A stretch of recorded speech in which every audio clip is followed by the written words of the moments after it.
Согуш башталганда артка чегинип койду деген да ойлор айтылып атат. Сиз кошуласызбы? Ооба, ошондой ойлор чынында эле кечээден бери ушундай байкадык. Мен деле ошентип ойлогон болчумун, булардын артынан НАТО колдойт окшойт деп. Өткөндө кадрларын көргөнбүз, Америкадан жөнөтүп аткан Байдендин учуп аткандарын.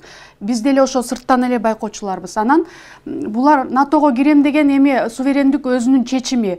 Мындай эки тараптуу да, бир чети Россия өзүнүн зонасын кое бергиси келбей атат, илгерки контролдогон. А бир чети бул суверендик өлкө өзүм чечем деп атат.